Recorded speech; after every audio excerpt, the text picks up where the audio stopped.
if you look back here, I've lifted these two catches up here. And what these are screws that just need tightened slightly.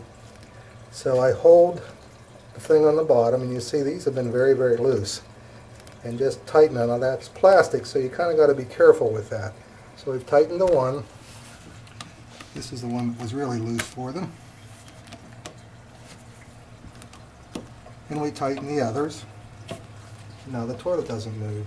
And these just snap back into place. 1 and 2.